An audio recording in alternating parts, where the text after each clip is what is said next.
Welcome back to Sports Talk with Dad. As always, my name is Kyle, and I cannot call this Sports Talk with Dad without the man sitting next to me, a man who is going to have one of the longest weeks any sports fan can have, my dad, Tim. Yeah, well, we're going to talk about last night's game. You and I went to game one of the NLCS last night. Yes. And I really, really, really wanted to wear a Dodger uniform. You could have worn the Jackie Robinson one I've got. I thought about it, but here's the thing. I'm a bitter Cubs fan. I am not happy. God. You are so bitter. It is pathetic. The fact that they held up the L flag after they won, if we cursed on this show, I would say it. But forget you guys. I hate the Brewers now. That's ridiculous. That's classless. Brewers fans are completely classless for doing that. Don't blame the fans. It was one of the players that went and grabbed that flag. Brewers are classless. No, they're not. The fan had it, number one. Yeah. Classless. No. And then the player grabbed it and held it up and took a picture with it. Zero class. Wait a minute. Forget the Brewers. I hope they get swept by the Dodgers. The Cubs have called Miller and now AmFam. We're going to Wrigley North. Because it is Wrigley North. Fans don't show up. It was for a while. It's not anymore. Sure it is. During the regular season, it is still 80% Cubs fans in that stadium. No way.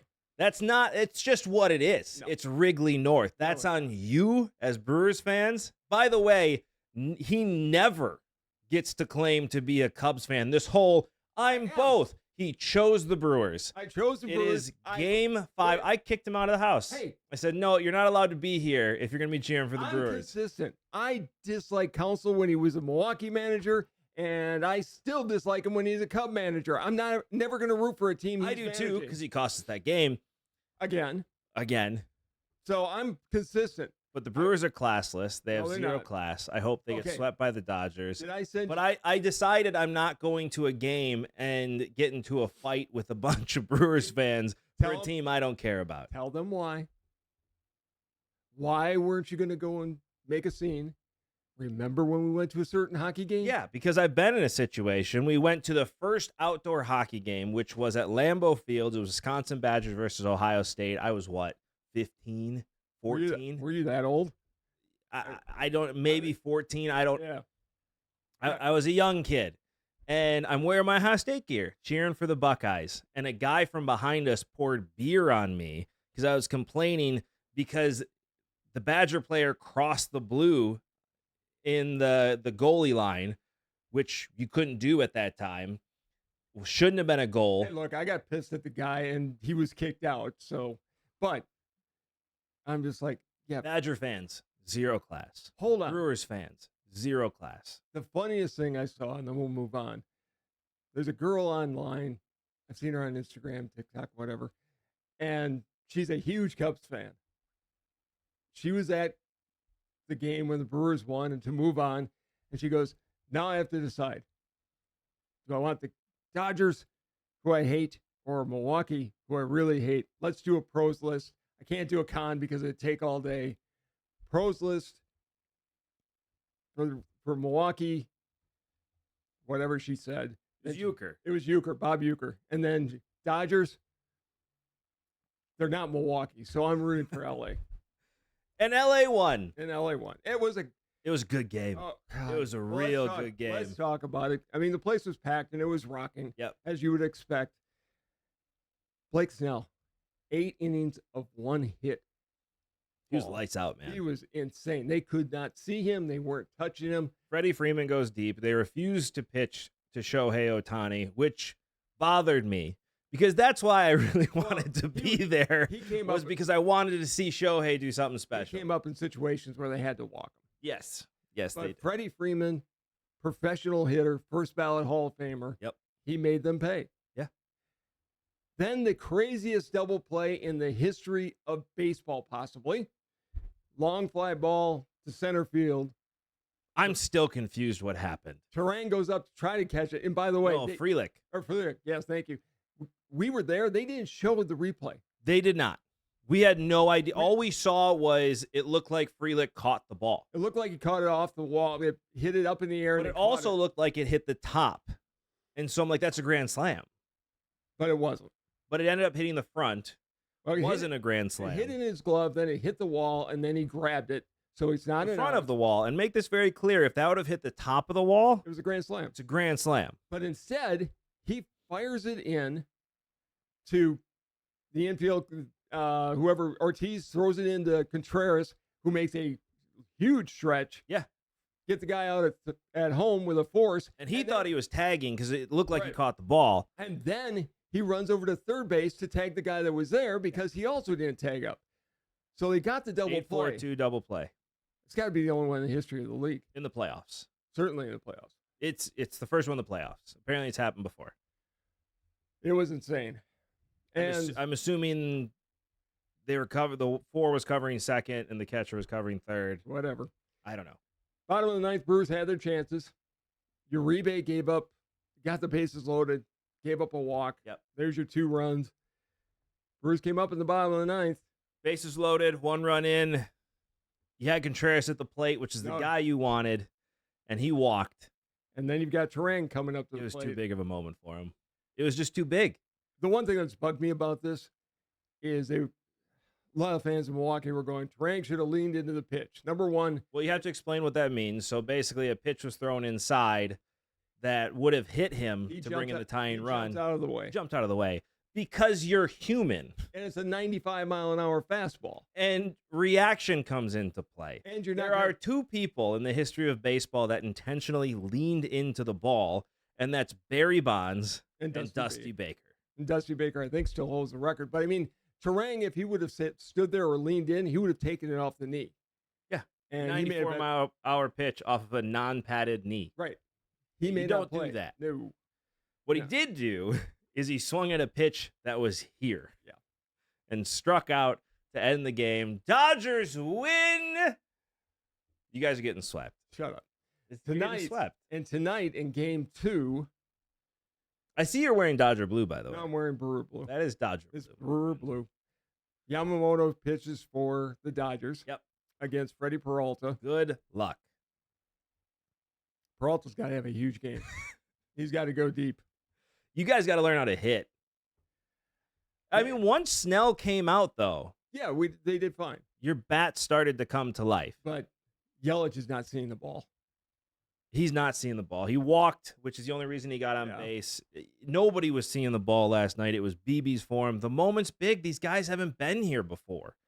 None of them have been here before. The last time you were in the NLCS was 2018. Nobody on that team is on this roster. It looked like men playing against boys. The Dodgers just looked like a bunch of very mature men. Because they are. And they look like a bunch of college kids that are playing for the Brewers. Because they are. Yeah. I mean, it is one of the youngest teams in baseball playing against the All-Star team. And the Brewers swept them. What did we talk about last week? Yeah, the Brewers swept them in the regular season.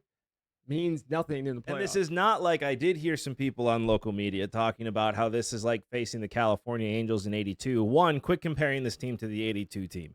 This is not the 82 team. The 82 team was a very, very veteran team. You had Ted Simmons, who had been in the league forever, and who was an all-star several times.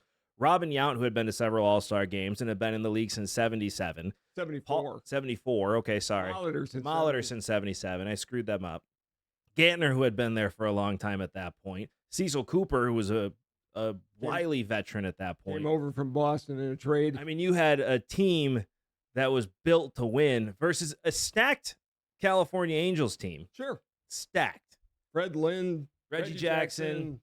List goes on and on. But it was a good matchup. Like, that series could have went either way, and the Brewers ended up winning that one. This is not that team. This is a $1 trillion payroll versus a bunch of college kids. It's essentially what it is. Vaughn's a great story for the Brewers.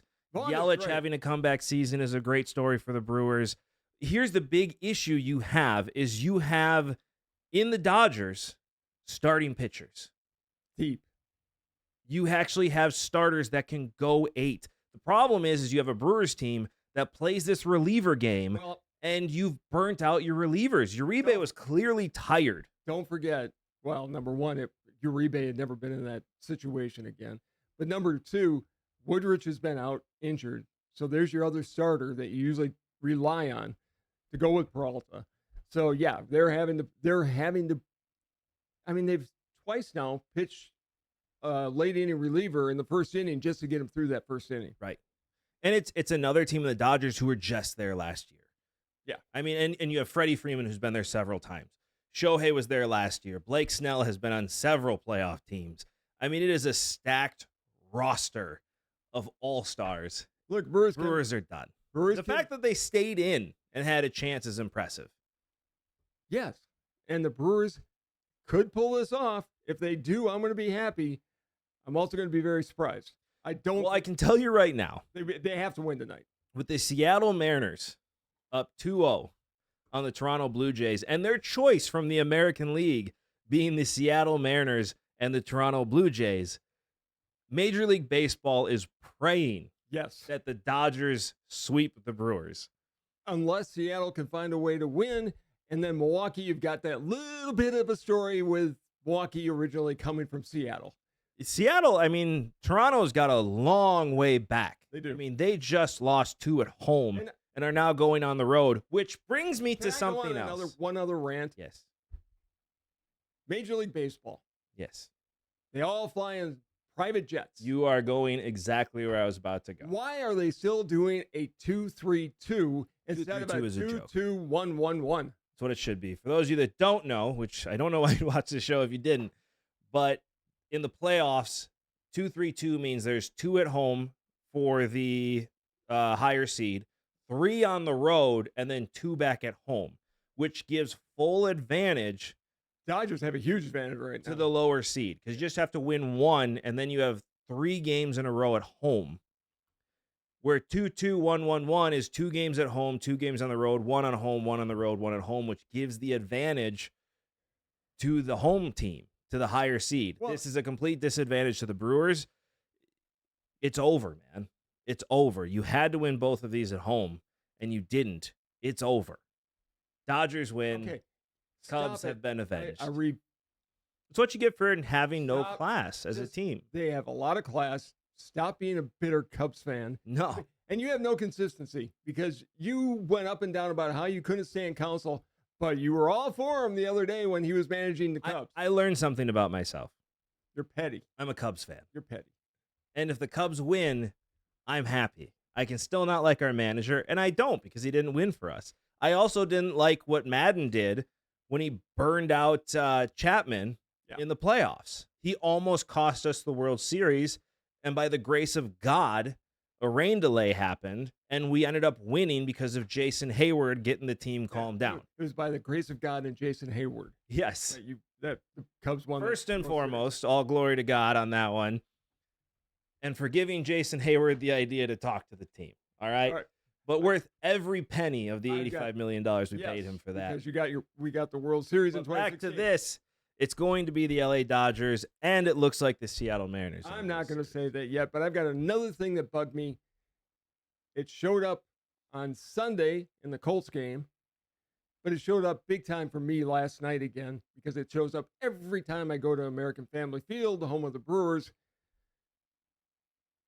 The Milwaukee Brewers should be able to retire the numbers of those players that played for the Milwaukee Braves.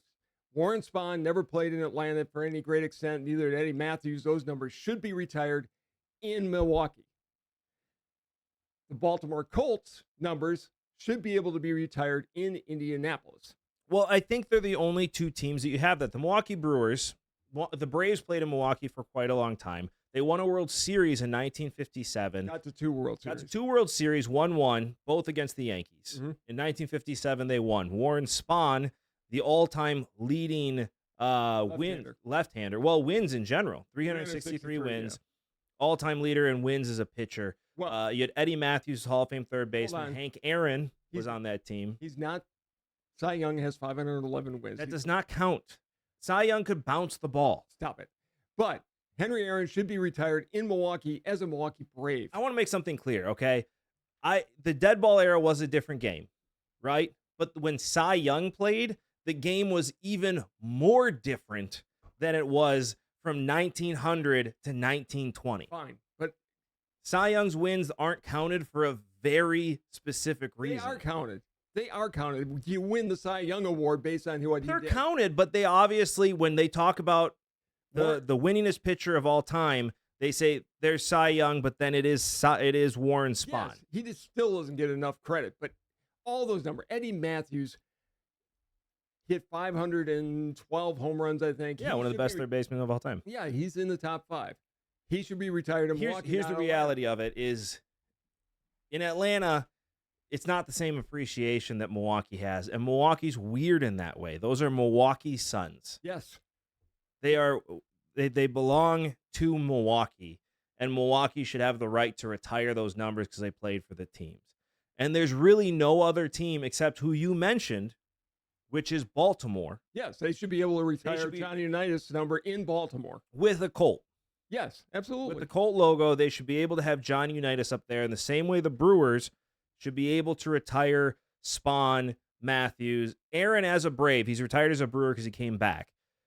But they should have just been able to retire his number as a Brave because they did play in Milwaukee, and it brings in the question of, do those numbers belong to the team or to the city in which they played? Clearly, the Milwaukee Braves belong to the city of Milwaukee. The A's, you could say the same thing. Philadelphia. The problem is they played so long ago, nobody remembers them. Correct. And again, Milwaukee remembering players from back then, it's a weird thing here. And the A's also went to Kansas City for a while. So when they got to Oakland, it was 2 cities on. Milwaukee, they still talk about the Milwaukee Braves. The way I talk about the 82 Brewers, guys my age, because they grew up hearing their parents talk about those 57 Braves. Your grandfather, for example, idolized that team. I think the only other team that you could really make the argument for is Baltimore, and I think Baltimore should be allowed to retire Johnny Unitas' number. He was a Baltimore Colt. Did he ever play in Indianapolis? No, and as a matter of fact, he despised the owner of Indianapolis. He doesn't let them retire the number in Indianapolis. They don't have 19 retired in Indianapolis? I don't think so. He never went to Indianapolis. He was a Baltimore guy. Baltimore should be. Correct me if I'm wrong on that, but I don't think they're allowed to do it. All right, hold on. Oh. Is Unitas number retired? Let's see. Yes, Johnny Unitas number 19 is retired by the Indianapolis Colts. Was he there for the ceremony? I don't think he was. Doesn't say. I mean, clearly the Colts have every right to retire Unitas, but he should be able to be retired in Baltimore where he played. I agree. He's remembered as Baltimore, and I think that's the other team. But you let us know what you think in the comments below, and while you're down there, don't forget to like, subscribe, and hit that notification bell so you get to enjoy this show as much as we enjoy making it. Speaking of Baltimore and the Ravens, they are 1-5. This is a team that I had them winning 14 games. Mm-hmm. People had them in the Super Bowl. And they are 1-5. They are going to try and do what only 3 teams have done in the past, which is go 1-5 and make the playoffs. I don't think they're going to do it with Cooper Rush. I'm hoping Lamar Jackson is back. Here's the thing. This is where I don't understand. When you're picking a backup quarterback, Cooper Rush, he is one of the better backups in the league. Mm-hmm. If you look at what he was able to do in Dallas, he kept Dallas's head above water for many seasons, questioning if he should start ahead of Dak Prescott, because as always, the best quarterback on the roster is the backup. But he comes to Baltimore, right? Obviously, you're not expecting Lamar to get hurt. But they haven't really changed their offense to go with Cooper Rush to the point where they bring in Tyler Huntley at the end of the game to try and get a spark. You can't have this mobile offense that relies on a quarterback running and then bring in Cooper Rush, who is not that quarterback. No, Cooper Rush is a traditional pocket passer. It doesn't work in that offense. Why would you have Cooper Rush as a backup in Baltimore? Now, there's another problem. Derrick Henry has lost a step or two this season for some reason. He's in his head. He's in his head big time. He's fumbled more than he ever has. He's not busting those long runs. Could he turn it on? He just needs to break one, and he'll probably be back. He does. But Baltimore's getting a lot of people back, but the problem is they have a hard schedule ahead of them. Yes, they do. I mean, this has to be the biggest surprise of a team that I've ever seen. I mean, they lost a tough one in Buffalo, and they have not recovered since that loss. They have looked as bad as any really good team I've ever seen. I mean, we've obviously complained about the Packers a lot. Baltimore is a stacked team with a great defense. I can't figure out why they're not playing better. They've had a lot of injuries, which happens. It does. You got to rise above that. Lamar just looks like this is getting in his head. Henry, as you mentioned, this looks like it's getting in his head. They got to do a reset here. And if there's a coach I believe in that can do it, it is John Harbaugh. Mm-hmm. They need to go on a big run here. Well, let me ask you this, though. We've talked about it before where the team just doesn't hear the message anymore. At some point, every coach gets to that point with his team, and it's time to move on. Are the Ravens at that point? I don't think so. Yeah, I don't either. I Harbaugh's don't. a great coach. It's a different ball game with John Harbaugh, but they have some big games coming up. They have a bye week this week, so it's a chance to refresh. And get Lamar healthier. And then you have the Bears at home. Should win that. They've won 3 in a row. I'm still going to take the Ravens over the Bears. I am too, but they've won 3 in a row on some Weird. They shouldn't have won this last one. That was what I said would happen, which is Jaden Daniels having a sophomore slump. He really is. Then they have the Dolphins. That should be a win. They have a Vikings. J.J. McCarthy should be back at that point, which should solve all the problems of the Vikings winning. Oh, sure they will. They have the Browns, then the Jets, then the Bengals, Steelers, Bengals again, Patriots, they can get Packers, healthy. Steelers. I mean, you look at the remaining schedule, they have a chance to go on a run. They do, but then they could easily lose 2 to Pittsburgh. Those games are always close no matter what. They are. Green Bay should go in there. And Aaron Rodgers, he's not the old Aaron Rodgers, but he is a top 15 quarterback in this league, if not a top 10 this year. I think he's a top 10 quarterback at this point. Probably in the mid top 10s, like 6 or 7. Proving a bad Aaron Rodgers is better than most quarterbacks in the league. Aaron Rodgers with a chip on his shoulder, and if you watch this show, you've heard me say it 100 different times. Aaron Rodgers with a chip on his shoulder is the best quarterback on any field he's on. Yeah. Because he just turns it up a notch. And Green Bay plays Pittsburgh next week, he's going to be fired up. He wants to win that game. More than anything. He really wants to win that game. It was supposed to be in Ireland, and Pittsburgh said, yeah, no, we're having that in our home fans. We are playing that at a home. Are you kidding me? Ravens could go on a run here. They really could. They could, but they've got a lot of work to do, and Lamar's got to get healthy. They're not out of it yet. I know we want to go on to another NFL team that has an interesting road ahead of them, but I do want to take a moment to point out one thing, because I didn't get to say it, and I want to take a break just to be able to point something out here. I said you're going to have a long week ahead of you. Yeah. And I wore this today. Yeah. I wore it just for you. Jesus, we aren't going down this road. We don't even have this on the show sheet for a reason. I know, but we have to talk. I noticed you didn't put it on the show sheet, which is why I took a second to bring this up. Because Ohio State is playing at Wisconsin this weekend. Number 1 Ohio State coming into an unranked Wisconsin Badger team. Now, it happened in 2010. I was going to say, I'm nervous about this game. I flew in from Tampa. All of us went. I mean, it was your mom and me and Ryan. It was, believe it or not, that's the first event I ever went to with my now wife. There you go. We had just started dating. We went to, game day was in town. It was huge. Yeah. And Wisconsin ran back the opening kickoff and pretty much handled Ohio State from that point on. I became TV famous. You did. Because I was pouting after the game. You're a bitter loser. I mean, that was the end of Jim Tressel. That was Monte Ball, James White. It was a good Wisconsin team. And that is the difference between that team and the one that Ohio State is facing this week. Listen, this is a trap game for Ohio State, but a big difference is you don't have the fans in your corner. I mean, they're calling to fire the head coach. Yeah. But this is a statement game for Wisconsin. but this is going to be a 55-0 shellacking in The Madison. problem that Wisconsin has is the cupboard was so bare, and Luke Fickell has not gotten the recruits or the NILs that he thought he was going to get, and it's just been a bad mix. I mean, I was thrilled that he hired Fickell, and I still think Fickell's one of the best coaches in the country. He's praying Ryan Day goes to the NFL because he'd like to go and coach Ohio State. And I think he'd get that job in 2 seconds. And I think he goes there and just carries on what they're doing. Yep. Wisconsin has huge problems. They got to keep their offensive linemen in place. They've got to get their running backs from New Jersey or Florida or someplace.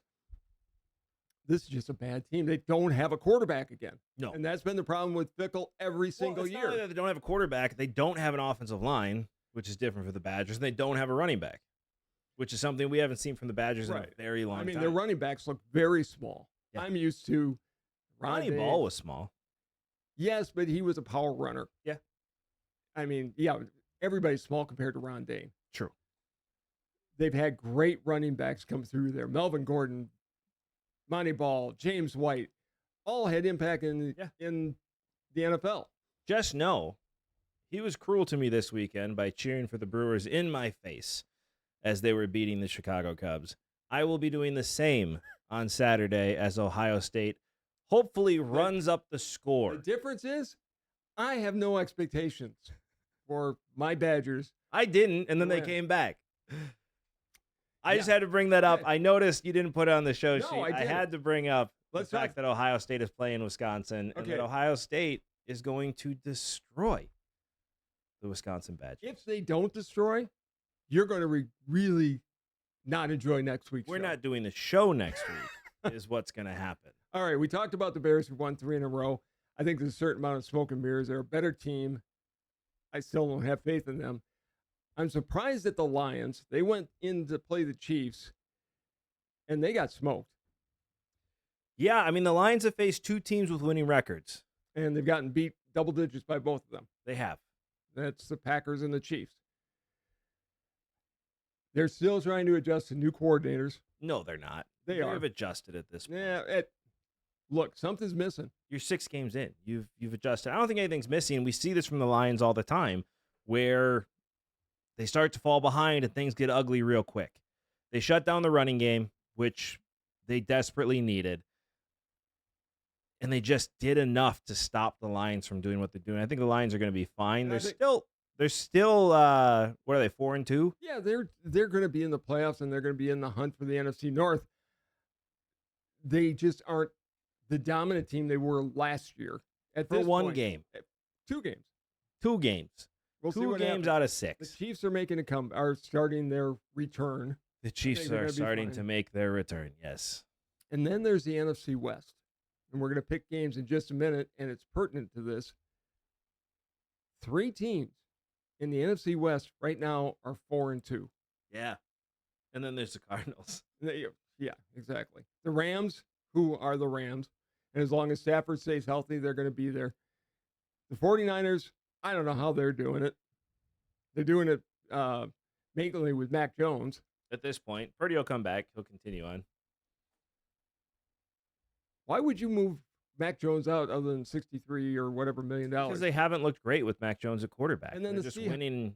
The Seahawks are, I don't know how they're doing it. Because Sam Darnold's a lot better than people give him credit for. Until the big games arrive. That wasn't the big games. That was the offensive line all of a sudden couldn't block anybody. I don't have. He's got to figure out under pressure. That's a big thing. Yes. But he's out there with Smith Najigba, and they're tearing it up. They got on the same page in a hurry. I picked the Seahawks to be a surprise team. I had them going 9-8. They're doing a little bit better. I still think they'll be in the same ballpark. But I picked them to be a surprise team this year, and they're going to be. NFC West or NFC North? Best division in the NFC. I mean, what do you got? You got the Packers, who have won games, but they have not looked good winning games. Except the Lions, they have not looked pretty winning any game that they've won. You have the Lions, who haven't beat anybody with a winning record. You have the Bears, who shouldn't have a winning record. And you have the Vikings, who should be better. who are winning based on the rest of their talent but have no quarterback. Correct. And then you have the 49ers, who have one of the best, if not the best coach in the league right now. Or unless you're talking about the Rams, who also have one of the best coaches in the league right now and a quarterback who's going to be in the Hall of Fame. First ballot. 100%. And then you have Seattle. Seattle, who we shouldn't be surprised they're this good. Norm Macdonald, don't forget, he was the defensive coordinator for the Ravens when they were lighting it up. I'm still surprised by Seattle. I am not surprised by Seattle at all. The NFC West is the best division in football right now.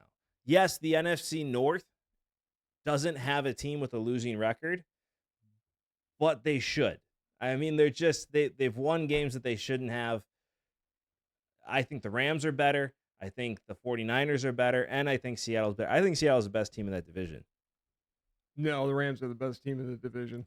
Hands down. Most talent. No, they win games they shouldn't win. I'm tired of the Rams. They've got great wide receivers. They've got a great quarterback. There's still a class of that division. And let's talk about last week because they were on our picks. Last week, I was 3-2. Not great. You were 2-3. I quit. For the season, I'm 16-14, barely above 500. You're 12-18. Picks guaranteed to go wrong. At least on my side, there are picks guaranteed to go wrong. All right. Interesting weeks this week. Games this week. All right. Interesting weeks this week. Interesting games this week. Whatever you're trying to say. There you go. You used a 3-syllable word earlier in this show, so that counts for something. I take them when I can get them. Got the Steelers playing the Bengals in the Bengay Bowl. The Icy Hot Bowl, as it's been dubbed. Great name. Listen, Aaron Rodgers, we already talked about it. He's not having an MVP season by any means, but he is leading that team. He and DK Metcalf are clearly getting on the same page. The defense is starting to figure it out. The Bengals looked fine against the Packers. Joe Flacco's had another week with this offense. Tomlin's not happy about him being traded in the division. No, which is weird to hear Tomlin make a comment about another team. Yeah, he wasn't pleased. There was definitely something, we all feel that way. That it's a weird trade at a weird time. You know why they made that trade. It's the owners. Yes. The owners made that. The owner of the Browns made that trade because he wants to get Shedeur Sanders starting in Cleveland. And it's not going to happen, and it's going to cost Kevin Stefanski his job, and he is more than welcome in Green Bay. Who are you going to make? The Steelers. As did I. Because I think even with Flacco with another week, I'll take the Steelers every day and twice on Sunday on this one. Next game is going to be very interesting. The Rams are going from L.A. to Jacksonville to play the Jags. Listen, as it's been proven this year already, it doesn't matter if I pick the Rams or not. I'm going to be wrong. So I am going with the Jacksonville Jaguars. I'm going to ride that bus until it takes me nowhere. And I'm going with the Rams. Of course you are. If I pick the Rams will lose. Now that I picked the Jags, the Rams will win. Yeah, exactly. That's just how it works. Interesting game. The Colts against the Chargers in L.A. Oh, the Colts are riding high, man. The Chargers do not look good. They haven't looked great, but they've been barely beat the Dolphins. Yes. It's hard to go from the West Coast to the East Coast. Indiana Jones, man. Talk about another bandwagon I have hopped on, and I'm going to ride that parade until it ends. I'm going with the Indianapolis Colts. I'm going with the better head coach. I'm going with the Chargers and Harbaugh. Better head coach. Yeah. This guy's made Daniel Jones look like an MVP. I still think Harbaugh is better. He is a better coach. I mean, Herbert, it depends who shows up. That's the problem. I mean, which Herbert? I just don't think Herbert's got what it takes. I think they're going to be replacing him soon. Harbaugh is a quarterback whisperer. He's shown that time and time again. Yeah. Whatever he's whispering, Herbert's not hearing.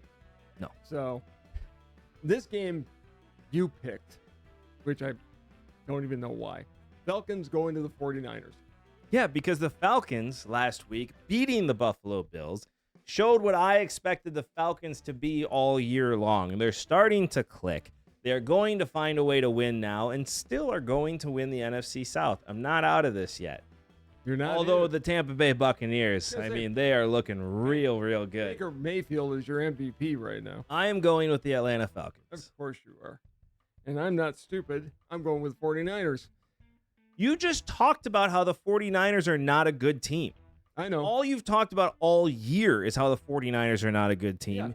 I still So how am I stupid for picking the Falcons who just beat the Buffalo Bills? Because the Falcons are a worse team, and Kyle Shanahan is still coaching the 49ers, and I'll go with the better coach. Hypocrisy knows no bounds, sir. Thank you very much, Doc Holliday. Packers at the Arizona Cardinals. I don't pick against the Packers. I'm picking the Packers. We don't know who's going to be quarterback for the Arizona Cardinals. Either way, the Packers defense should have a field day on this one, but that's how it should have been against the Bengals. Should have been. The play calling's bad in Green Bay. You're hearing people all over the place now say what I've been saying for years. The play calling is terrible in Green Bay. Matt LaFleur is not a good play caller. The problem is not Jordan Love. You put Jordan Love with McShay or with Shanahan or with Andy Reid. No, he's not going to be Mahomes. He's not going to be Stafford, but he'd be markedly better than he is. Here's the thing is, I'm tired of Matt LaFleur coming out. You have Golden out there who is lighting it up, and we are not getting him the ball. And for him to come out and say, listen, I get what you want, but we're going to move the ball around. You didn't do that when Davante Adams was here. It was get Davante the ball, find ways to get him open, which was, by the way, more Aaron Rodgers than it was Matt LaFleur, which shows those first couple of years were Aaron Rodgers running that offense. Of course they were. And Matthew Golden, they don't even have him in the game all the time, and they aren't looking for him. He should be involved in 50% of the He has the same amount of snaps as Romeo Doubs. He just passed Wicks for snaps, total snaps this season. And every time Golden has touched the ball, it's been electric. Golden should never leave the field. No. He should be the number one look on every single play. And the fact that he's not, why did you spend that draft pick on him if you're not going to utilize him? Because it wasn't LaFleur's draft pick. LaFleur needs to be fired. The Packers, I always pick the Packers. They're going to beat the Arizona Cardinals. But this has got to change. We got to see something this week where it's creative play calling, where it's getting the ball in the hands of the playmakers. You know who's the other rookie we drafted this year, 83, I forget his name. They are designing plays for him specifically and not designing plays for Matthew Golden, who is your best athlete on this team. Why are you forcing the ball to get in the hands of a guy who is drafted later in rounds and not designing plays to get the ball to the best athlete on the field? It doesn't make sense. I have nothing to add because you're exactly right. I mean, Golden is literally the goal. Since Paul Horning, this is the first Golden Boy they've had. He's your best route runner. He's proven he's got the hands to make incredible catches. Find ways to get him the ball. I love the fact that this is pure ego. And where as was Matt LaFleur, and it's going to cost the Packers the game. And hopefully, if this continues, it cost him his job at the end of the season. Tucker Kraft wasn't even heard from in the last game. Why are we not the guy who catches everything? We're not getting the ball to the tight end. We're not designing plays just to get Tucker Kraft the ball. He's a third option on every play. This is you not utilizing the talent that you have. I mean, I said he is a candidate to be fired by Thanksgiving. If this continues, even if we have a winning record, Ed Policy has to look at this and say, we're done. I agree with you. I think it should happen right now. I would have done it before the bye week and just move on because they're not listening to him. He has been ineffective in calling plays. The Packers should be looking much, much better than they have. Listen, the Packers, when Mike McCarthy were fired, yes, it was a bad situation, but they still had an outside shot at the playoffs, but still made that move when they did. They need to be doing the same thing with Matt LaFleur. You are looking for a Super Bowl, not a quick exit in a wild card game. Because again, I've said it before, I'll say it again. The 7th seed is brand new. If the 7th seed hadn't existed, we would have missed the playoffs 3 years in a row. Yeah, and the Packers... He wouldn't have his job if that was the case. He shouldn't have his job, but he does. He's just been ineffective and very vanilla. You got to use that pass game to open up the run game, which he did a little bit last week towards the end, but Golden should be getting the ball in the fourth quarter as much as he's getting in the first quarter. You're facing a team that has a quarterback that has been there for 3 days. Yeah. You need to be better than that. And our defense is starting to look stale as well. And that's more the fault of the other players not taking advantage of Micah Parsons dealing with 3 people on him at all times. I mean, we have an offensive line. They have 5 offensive linemen. 2 of them are always focused on 2 offensive linemen and a running back at all times are focused on Micah Parsons on passing downs, and the other guys can't get there. It's going to be interesting. That's a problem. It tells a lot about the talent we have. I do think the Packers are going to win. I do, but would I be surprised if Arizona wins? No. If Arizona wins, Matt LaFleur should not be allowed on the plane. We said that after Dallas, and it was true then. It's going to be true. They didn't lose. No, they kissed because he their played sister. for the tie. Right. But you and I have had a great show. As you all know, though, you cannot have a conversation with your dad without your father getting the last word. So it is all I've you. Said it before, baseball is the most perfect game ever invented, and playoff baseball proves that even more so. It was great to be at the playoffs last night. We saw it in one of the best pitching performances I've ever seen. It was lights out. Brewers couldn't touch them. But the great thing about baseball, there's always tomorrow, and the Brewers are playing tonight against the Dodgers. They will win, and they will go and steal one in LA, and they'll win it back in Milwaukee. Thank you, as always, so much for watching. This has been Sports Talk with Dad. We'll see you next time. Bye, everybody.